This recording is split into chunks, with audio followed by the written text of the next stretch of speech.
Hello everyone, welcome to study session. Today we are going to discuss about our Himachal Pradesh Staff Selection Commission Hamirpur.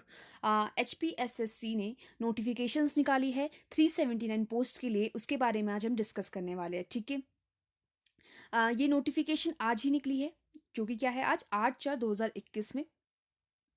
इसमें क्या आपके पास 379 post है, जिसमें अगर आप ग्रेजुएटेड है, अगर आपने +2 पास की है उनके लिए भी है, अगर आपने साइंस में की है ग्रेजुएशन उनके लिए भी है, लॉ में की है, मेडिकल के लिए भी है, और आपके पास कॉमर्स के लिए है, सिविल इंजीनियरिंग के लिए है। बहुत सारी पोस्ट निकाली है इस बार HPSSC ने, तो इसके बारे में हम पूरा डिस्कस करने वाले हैं आज। तो अगर हम बात करें एप्लीकेशन की, तो ये आपको वेबसाइट कौन सी HTTP इस वाली वेबसाइट पे जाकर आपने फॉर्म भरना है। ये ऑनलाइन फॉर्म भरा जाएगा आपसे, ठीक है। और आपके पास इसकी जो लास्ट डेट है वो है 9/5/2021, जो कि आपका मई का महीना है। तो आपका सिर्फ पूरा महीना होता है आज से फॉर्म भरने के लिए, ठीक है। अगर हम बात करें कि कोई ऑफलाइन फॉर्म इस बार नहीं भरा जाएगा, डायरेक्टली आपको ऑनलाइन ही भरना पड़ेगा, ठीक है। और जो आपका एग्ज़ाम होगा वो भी आपका कौन सा होगा, ऑनलाइन एग्ज़ाम होगा। तो अगर हम फर्दर बात करें कि आपका एसेंशियल क्वालिफिकेशन क्या चाहिए, एक्सपीरियंस क्या चाहिए, तो मतलब आपको जो भी एक्सपीरियंस रिक्वायर्ड है, ठीक है, वो आपको उससे पहले सबमिट करना है। और आपकी एज मिनिमम 18 to 40 ईयर्स होनी चाहिए, ठीक है। अगर हम फर्दर बात करें कैंडिडेट्स की जो इसके लिए अप्लाई कर सकते हैं, उनको एक यूज़र आईडी बनानी पड़ेगी और एक पासवर्ड मिलेगा उन्हें, ठीक है। उसको वो अपने पास रखेंगे, तभी वो फर्दर एग्ज़ाम जितने भी HPSSC कंडक्ट करता है उसमें आप डायरेक्टली उसी यूज़र आईडी और पासवर्ड के थ्रू सारे के सारे इनरोल कर सकते हैं, ठीक है। अगर हम फर्दर बात करें, आपके पास आपको एक अपना वर्किंग मोबाइल नंबर देना है, और जो आपके पास ईमेल आईडी जो चल रही है वही वाली आईडी आपने उसमें लिखनी है। ऐसी आईडी नहीं लिखनी, क्योंकि आपके पास डायरेक्ट जो भी इंफॉर्मेशन होगी आईडी या मोबाइल नंबर के थ्रू आपको मिलेगी। आपको फॉर्म अच्छे से भरना है, और देखना है कि आपका फॉर्म रिजेक्ट ना हो जाए। तो अच्छे से आपने जिस फॉर्म के लिए एलिजिबल है आप उसके लिए अच्छे से फिल कीजिए, ताकि आपकी रिजेक्शन ना हो जाए फॉर्म की। फर्दर अगर हम एग्जामिनेशन फ़ीस की बात करें, तो ये आपका ऑनलाइन मोड में ही होगी, कोई ऑफलाइन मोड नहीं होगा इस बार। तो इसमें सिंपल सी दिए हुए हैं पॉइंट्स। और अगर हम बात करें आपका फर्दर की बोनाफाइड की, उनके लिए क्या फ़ायदा है। जो हिमाचल प्रदेश की बोनाफाइड है, मतलब जो यहीं के है, उनके पास बोनाफाइड वाला सर्टिफिकेट है, वो एलिजिबल है एग्ज़ाम के लिए, ठीक है। बट अगर उनके पास, जिन लोगों के पास बोनाफाइड नहीं है हिमाचल प्रदेश का, और वो हिमाचल प्रदेश से पढ़े हैं, किसी इंस्टीट्यूट से पढ़े हैं, जिसके लिए उनकी क्राइटेरिया है एलिजिबिलिटी का, जिस पोस्ट के लिए वो फॉर्म फिल कर रहे हैं, जो उसमें दिया हुआ है क्वालिफ़िकेशन, अगर उन्होंने क्वालिफ़िकेशन विद इन हिमाचल से की है तो वो भी एलिजिबल है इस एग्ज़ाम के लिए। बट अगर उनका बोनाफाइड भी नहीं है और वो हिमाचल से भी नहीं पढ़े हैं, तो वो एलिजिबल नहीं है। तो पोस्ट की बात करें आपके पास, तो आपके पास पोस्ट कोड है 893, उसकी निकली है health and family welfare staff nurse की निकली है, जिसमें कि आपका टोटल पोस्ट 90 है और जनरल की 54 है। अगर हम सेकंड की बात करें, आपका health and family welfare pharmacist allopathy, that is post code 894, इसकी आपका 100 पोस्ट है, बहुत ज़्यादा पोस्ट है, जिसमें कि जनरल की कितनी है, 32 है। अगर हम फर्दर बात करें आपका हॉर्टिकल्चर की, तो हॉर्टिकल्चर में आपका बी कीपर के लिए पोस्ट निकली है कॉन्ट्रैक्ट बेसिस पे, 895 इसका पोस्ट कोड है, और जनरल के लिए निकली है ये 4 पोस्ट, ठीक है। अगर हम फर्दर बात करें आपका industrial development officer, that is sericulture, इसके लिए आपका 896 इसका पोस्ट कोड है, और इसकी 2 पोस्ट निकली है, वो भी जनरल के लिए।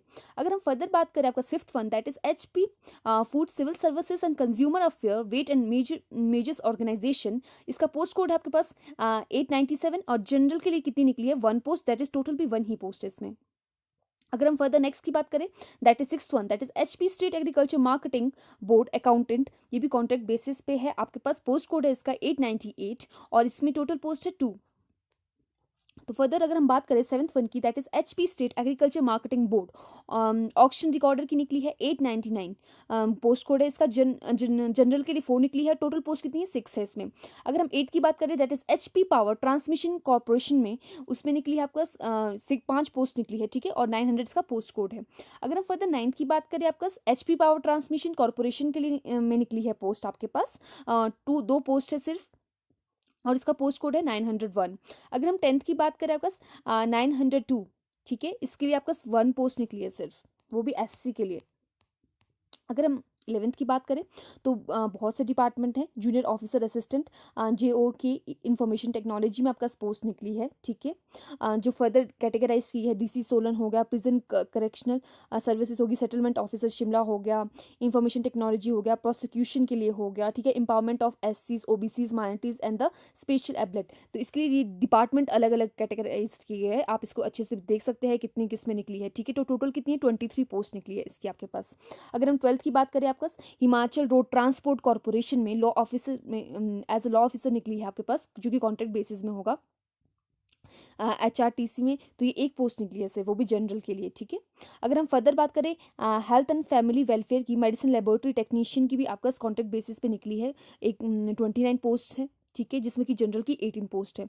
अगर हम फर्दर बात करें हिमुंडा जूनियर इंजीनियरिंग सिविल में भी आपका पोस्ट निकली है, जिसका 906 पोस्ट कोड है, और टोटल कितनी पोस्ट है इसमें, 6 पोस्ट है, जिसमें जनरल के लिए 4 है। हिमुंडा ने ही किसकी निकाली है, स्टीनोटाइपिस्ट की निकाली है कॉन्ट्रैक्ट बेसिस पे 907, जिसका पोस्ट कोड है, और टोटल कितनी आपका 3 पोस्ट है, और जिसमें कि जनरल की 1 पोस्ट है। अगर हम फर्दर बात करें आपका 16 that is health and family welfare laboratory assistant, उसमें आपका जनरल की कितनी निकली है, टोटल 6 पोस्ट निकली है, और इसमें लेबोरेटरी असिस्टेंट लगेगी। अगर हम फर्दर बात करें 17 that is health and family welfare ophthalmic officer, तो इसमें क्या आपके पास टोटल 2 पोस्ट है, ठीक है, जनरल की ये दोनों पोस्ट, और पोस्ट कोड इसका 909 है। अगर हम 18 की बात करें, health and family welfare pharmacist की निकली है, 910 पोस्ट कोड है इसका, और जनरल के लिए 6 पोस्ट निकली है। अगर हम फर्दर बात करें 19 that is technical education and vocational industrial training, ठीक है, हॉस्टल में निकली है ये आपका पोस्ट, ठीक है। तो आपका टोटल 3 पोस्ट है, जिसमें जनरल की 2 पोस्ट है। अगर हम 20 की बात करें, जूनियर इंजीनियरिंग इलेक्ट्रिकल में भी आपके पास पोस्ट निकली है, ठीक है। तो ये 912 इसका पोस्ट कोड है, जनरल के लिए निकली है 1, और ये 1 ही पोस्ट है टोटल। अगर हम 21 की बात करें, आपका HP power transmission corporation junior officer की निकली आपका पोस्ट, कॉन्ट्रैक्ट बेसिस में होगी, ये भी जनरल के लिए है, और सिर्फ 1 पोस्ट है। अगर हम फर्दर बात करें 22 की, that is prison and correctional services junior technician, इसका आपका टेलर मास्टर इसकी निकली है आपका पोस्ट, ठीक है, उसमें है आपका पोस्ट कोड 914 पोस्ट कोड है, टोटल 1 पोस्ट है, जो कि जनरल के लिए है। अगर हम थर्ड की बात करें 23 that is prison correctional services assistant superintendent jail welfare officer cum assistant superintendent jail में, तो आपके पास इसमें जनरल की निकली है 2 पोस्ट, जिसमें कि टोटल है 4 पोस्ट, और पोस्ट कोड है इसका आपका 915। अगर हम फर्दर बात करें आपका HP फायर सर्विसेज की, तो इसमें आपका 916 इसका पोस्ट कोड है, टोटल 43 पोस्ट निकली है आपका, जनरल के लिए 70 निकली है, ठीक है। और अगर रेवेन्यू डिजास्टर मैनेजमेंट की बात करें 917, तो इसमें टोटल आपका 1 पोस्ट है, और वेरियस डिपार्टमेंट क्लर्क की निकली है, ठीक है।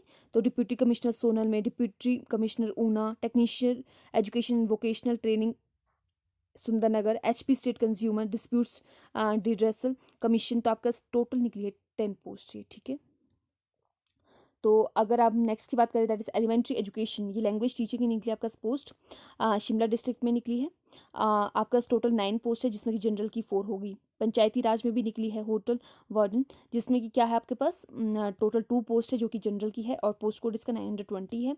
अगर प्रिंटिंग एंड स्टेशनरी प्रेस डफ्ट्री की बात करें, तो इसमें भी निकली है टोटल 1 पोस्ट निकली है। रेवेन्यू डिजास्टर मैनेजमेंट अकाउंटेंट में भी 922 इसका पोस्ट कोड है, 1 पोस्ट निकली है। अगर हम नेक्स्ट बात करें, जय शक्ति विभाग में भी जूनियर इंजीनियरिंग सिविल की पोस्ट निकली है, जो कि 10 पोस्ट है, और पोस्ट कोड इसका 923 है। और revenue disaster management data entry operator emergency operation centre तो इसमें आपका टोटल 3 पोस्ट निकली है, जिसमें कि जनरल की है तीनों पोस्ट, और आपका पोस्ट कोड है 924। हम क्वालिफिकेशन की बात करें, आपका स्टाफ नर्स की क्वालिफिकेशन है +2 होनी चाहिए आपकी, अच्छे साइंस स्कूल जिसमें आपने साइंस सब्जेक्ट रखा हो, और आपके पास जो स्टाफ नर्स की है मेन BSc नर्सिंग होनी चाहिए, ठीक है, या डिप्लोमा होना चाहिए इनका A ग्रेड। तो अगर हम बात करें, जो नोट आपको ध्यान में रखना ही है कि उसने क्या करना चाहिए, या फिर उसने जो पढ़ाई की है ये हिमाचल प्रदेश की होनी चाहिए। अगर उसने पढ़ाई ये हिमाचल प्रदेश से नहीं की है, तो उसका बोनाफाइड हिमाचल प्रदेश का होना चाहिए, कि उसके पास एक सर्टिफिकेट होना चाहिए कि हाँ मैं हिमाचल का रहने वाला हूँ या रहने वाली हूँ, ठीक है। फर्दर अगर 894 की बात करें हम, तो फार्मासिस्ट एलोपैथी, इसमें भी +2 साइंस होनी चाहिए आपके पास, डिग्री और डिप्लोमा होना चाहिए, फार्मेसी में होना चाहिए, जो कि सेंट्रल या फिर स्टेट के अंडर हो, ठीक है, और रजिस्ट्रेशन होनी चाहिए उसकी फार्मेसी के काउंसिल में, ठीक है। अगर हम नेक्स्ट की बात करें, आपका 895 बी कीपिंग के लिए आपका +2 पास होनी चाहिए, डिप्लोमा या फिर सर्टिफिकेट होना चाहिए किसमें, हॉर्टिकल्चर में आपके पास, और 5 ईयर्स का एक्सपीरियंस भी होना चाहिए आपके पास किसी इंस्टीट्यूट से। अगर हम फर्दर बात करें 896 डेवलपमेंटल ऑफिसर सेरिकल्चर की, तो बीएससी होनी चाहिए आपकी किसमें, जूलॉजी, बॉटनी, और आपका एटलीस्ट 5 ईयर्स का एक्सपीरियंस चाहिए किसमें, सेरिकल्चर में। अगर हम फर्दर बात करें 897 तो मेंटेनेंस सुपरवाइजर में क्या होना चाहिए आपका, मेट्रिकुलेशन एग्जामिनेशन होनी चाहिए, फिजिक्स या केमिस्ट्री में उसने ज़रूर रखा होना चाहिए उसने जब उसने अपनी +2 पास की है, और उसका 3 साल का एक्सपीरियंस होना चाहिए एज अ टेक्नीशियन, ठीक है, जो कि मैन्युफैक्चरिंग या रिपेयरिंग स्टैंडर्ड बैलेंस से डील करता हो, या फिर उसका डिप्लोमा भी हो सकता है इंजीनियरिंग में किसी भी यूनिवर्सिटी का।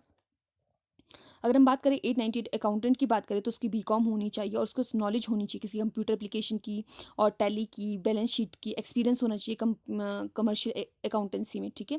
और एक ऑक्शन रिकॉर्डर की बात करें 899, तो बीएससी होनी चाहिए उसकी एग्रीकल्चर में या फिर हॉर्टिकल्चर में किसी इंस्टीट्यूट से। और ये एलिजिबिलिटी वाला क्राइटेरिया सभी में चलेगा कि आपका बोनाफाइड होना चाहिए या फिर आपने स्टडी कहाँ से की होनी चाहिए, हिमाचल प्रदेश से स्टडी की होनी चाहिए। इनमें से एक तो आपके पास क्राइटेरिया होना ही चाहिए, एक चीज़ अवेलेबल होगी तो आप एलिजिबल है इस एग्ज़ाम देने के लिए। तो अगर हम फर्दर बात करें जूनियर इंजीनियरिंग के आपके पास, तो सिविल में इसमें आपका क्या होना चाहिए, डिप्लोमा होना चाहिए सिविल इंजीनियरिंग का किसी भी इंस्टीट्यूट से। और अगर हम फर्दर 901 इलेक्ट्रीशियन की बात करें, इलेक्ट्रीशियन में आपका क्या होना चाहिए, मैट्रिक होनी चाहिए एचपी बोर्ड से, ठीक है, या फिर टेक्निकल क्वालिफिकेशन हो चाहिए, आईटीआई वाला सर्टिफिकेट होना चाहिए आपका, डिप्लोमा होना चाहिए। तो अगर हम फर्दर बात करें 902 की, तो scientific assistant chemical and toxicology में क्या होना चाहिए, 2nd क्लास मास्टर्स डिग्री होनी चाहिए किसमें, फॉरेंसिक साइंस में होनी चाहिए, ठीक है। या फिर अगर बैचलर डिग्री आपकी फॉरेंसिक साइंस में, तो आपके पास थोड़ा सा एक्सपीरियंस चाहिए इसमें, और +2 होनी चाहिए आपकी इंस्टीट्यूट से, हिमाचल प्रदेश से। और अगर आपके पास +2 नहीं है हिमाचल प्रदेश से, तो आपका बोनाफाइड आपके पास होना चाहिए। तो अगर हम फर्दर बात करें आपका जूनियर ऑफिसर असिस्टेंट की, JOA that is information technology, तो आपके पास क्या होना चाहिए इसमें, +2 पास होनी चाहिए आपकी, कोई भी आपके पास बोर्ड हो, ठीक है, किसी भी यूनिवर्सिटी का, but with in Himachal Pradesh. So further हम 904 की बात करें, लॉ ऑफिसर, उसमें आपका लॉ की डिग्री होनी चाहिए। मेडिकल लेबोरेटरी टेक्नीशियन की बात करें तो +2 साइंस में होनी चाहिए, रिकॉग्नाइज्ड यूनिवर्सिटी या बोर्ड से। और BSc मेडिकल लेबोरेटरी टेक्नोलॉजी में होनी चाहिए। अगर जूनियर इंजीनियर सिविल की बात करें दैट इज 906, तो इसमें आपके पास मेट्रिकुलेशन होनी चाहिए, डिप्लोमा होना चाहिए सिविल इंजीनियरिंग में आपके पास, ठीक है। स्टीनोटाइपिस्ट की बात करेंगे तो आपके पास +2 होनी चाहिए इसमें, ठीक है। और आपके राइटिंग वर्ड्स में थोड़ी सी कमांड होनी चाहिए। अगर 908 लेबोरेटरी असिस्टेंट की बात करें, तो आपको इसमें +2 पास की होनी चाहिए। साइंस, फिजिक्स, केमिस्ट्री, बायोलॉजी आपकी सब्जेक्ट्स होने चाहिए जब आपने +2 की है। और कैंडिडेट एलिजिबल होगा अपॉइंटमेंट के लिए अगर उसने पास किया मेट्रिकुलेशन, 10th एग्जामिनेशन, ठीक है, विद इन हिमाचल प्रदेश, या उसका बोनाफाइड है, ठीक है। अगर हम फर्दर की बात करें, ऑप्थेल्मिक ऑफिसर की बात करें, तो should be past +2 in science examination और रिकॉग्नाइज्ड यूनिवर्सिटी से, और 2 साल का उसके पास सर्टिफिकेट होना चाहिए जो ये ऑप्थेल्मिक असिस्टेंटशिप है, ठीक है, या उसकी BSc डिग्री होनी चाहिए इसमें। अगर फार्मासिस्ट एलोपैथी की बात करें हम, तो उसमें +2 होनी चाहिए आपके, साइंस में होनी चाहिए डिग्री, और डिप्लोमा फार्मेसी में होना चाहिए आपके पास। और काउंसिल से आपको, फार्मेसी काउंसिल से आपको एक सर्टिफिकेट मिला होना चाहिए। अगर हम फर्दर बात करें आपका 911 की, तो क्या है, ये आपका हॉस्टल सुप्रिटेंडेंट कम, इसमें क्या होगा आपका मैट्रिक होनी चाहिए, सर्टिफिकेट डिप्लोमा होना चाहिए किसी फिजिकल एजुकेशन में, और ट्रेनिंग होनी चाहिए, ठीक है, एटलीस्ट 1 ईयर की। अगर हम फर्दर बात करें आपका इलेक्ट्रिकल जूनियर इंजीनियरिंग की, तो आपका मैट्रिक होनी चाहिए किसी अच्छी यूनिवर्सिटी से या फिर बोर्ड से होनी चाहिए विद इन हिमाचल प्रदेश। अगर हम बात करें 3 ईयर्स का डिप्लोमा होना चाहिए, डिग्री होनी चाहिए किसमें, इलेक्ट्रिकल इंजीनियरिंग में आपके पास अच्छे इंस्टीट्यूट से। अगर आपके पास within Himachal Pradesh institute से नहीं है, तो आपका बोनाफाइड होना चाहिए हिमाचल प्रदेश का। अगर जूनियर ऑफिसर्स PE की बात करें हम, ग्रेजुएट होना चाहिए, डिप्लोमा होना चाहिए HR पर्सन मैनेजमेंट में, 55 मार्क्स एटलीस्ट उसके पास होनी चाहिए, नॉलेज होनी चाहिए MS वर्ड, एक्सेल और ईमेल वगैरह की। अगर जूनियर टेक्नीशियन टेलर मास्टर की बात करें तो +2 पास होना चाहिए वो भी, और डिप्लोमा होना चाहिए इसमें टेलरिंग और कटिंग में। अगर हम बात करें further assistant superintendent jail welfare officer की, तो ग्रेजुएट होना चाहिए वो यूनिवर्सिटी से, सेंट्रल या स्टेट गवर्नमेंट से। उसकी एक फिजिकल स्टैंडर्ड होना चाहिए कि हाइट इतनी चाहिए, चेस्ट इतनी चाहिए, ठीक है, आप ये देख लीजिएगा, जिसमें मैं PDF डालूंगी, आप उसको देख लिए, ओपन कर लीजिए, और अपना जो आप जिसमें आप एलिजिबल है उसका पूरा क्राइटेरिया अच्छे से उसको नोट डाउन कर लीजिए। अगर हम फायरमैन की बात करें, तो आपका should be member of Himachal Pradesh home guard, या फिर उस एक्स सर्विस मैन का हो, +2 पास होनी चाहिए उसकी, ठीक है। तो ये सब इसमें क्राइटेरिया है, तो आप देख लीजिए। इसमें क्लर्क के लिए +2 पास होनी चाहिए किसी बोर्ड से, और शुड मिनिमम 30 वर्ड्स पर मिनट टाइप राइटिंग होनी चाहिए उसकी। अच्छी लैंग्वेज टीचर के लिए BA हिंदी में होनी चाहिए आपके पास, ठीक है। और 2 साल का डिप्लोमा एलिमेंट्री एजुकेशन वाला चाहिए आपके पास, BA with 50% with Hindi and effective subject, 1 year bachelor in education B.Ed होनी चाहिए आपके पास, ठीक है। ये सब आप देख लीजिए। प्रभाकर है जिसके पास 50 मार्क्स में BA की हुई है उसने इंग्लिश या हिंदी में, तो वो भी एलिजिबल है। B.Ed की है, MA की है, सब एलिजिबल है इसमें। तो आपका और आपके पास क्या होना चाहिए ज़रूर, टैट क्लियर होना चाहिए, ठीक है। जो HV बोर्ड स्कूल एजुकेशन से आपको एक सर्टिफिकेट मिलता है टैट का। अगर हॉस्टल वार्डन की बात करेंगे तो बैचलर डिग्री होनी चाहिए। प्रेस ड्यूटरी की बात करें तो +2 होनी चाहिए। और अकाउंटेंट के बाद BCom होनी चाहिए, ठीक है। और +2 अच्छे स्कूल हिमाचल प्रदेश से की होनी चाहिए। अगर नहीं है हिमाचल प्रदेश से की तो बोनाफाइड होना चाहिए उसके पास, ठीक है। जूनियर इंजीनियरिंग सिविल इंजीनियरिंग है, उसके लिए आपके पास +2 पास होनी चाहिए। आपके पास 3 साल की डिग्री होनी चाहिए सिविल इंजीनियरिंग की, ठीक है। अगर डाटा एंट्री ऑपरेटर की बात करें तो +2 पास होनी चाहिए, डिप्लोमा होना चाहिए।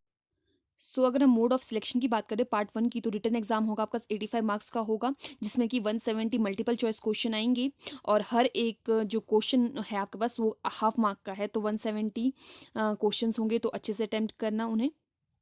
तो अगर हम बात करें आपके पास क्या क्या होंगे सब्जेक्ट्स, जो कि सब्जेक्ट फील्ड है उससे एसेंशियल क्वालिफिकेशन होनी चाहिए, जनरल नॉलेज होनी चाहिए आपके पास हिमाचल प्रदेश की, करंट अफेयर की, और एवरेज साइंस की, लॉजिक, सोशल साइंस की, जनरल इंग्लिश की, हिंदी की, मैट्रिक की, आपका जो स्टैंडर्ड आपने जो जो पढ़ा है उसकी नॉलेज होनी चाहिए। 50 क्वेश्चन उससे आएंगे, और 120 क्वेश्चन आपकी फील्ड से आएंगे, ठीक है। अगर हम 903 की बात करें, जो आपके पास कंप्यूटर बेस्ड था एग्जाम, उसमें क्या होगा आपके पास IP से आएगा उसका 120 क्वेश्चन सारे कंप्यूटर से आएंगे। 50 क्वेश्चन जनरल नॉलेज, GK वगैरह, हिमाचल प्रदेश की करंट अफेयर्स वगैरह, और कंप्यूटर स्किल्स आपके पास 50 मार्क्स के सब कुछ 50 में आएगा, ठीक है। अगर हम फर्दर बात देखा जाए 907, जिसमें आपके पास क्या था, बिल्कुल आपको उसमें होना चाहिए मल्टीपल चॉइस क्वेश्चन होंगे 170 के, जिसमें आपके पास जनरल नॉलेज वगैरह आएगी आपके पास, और स्किल देखा जाएगा 25 वर्ड्स पर मिनट, जो कि स्टेनोग्राफी की पोस्ट थी आपके पास, ये है ना।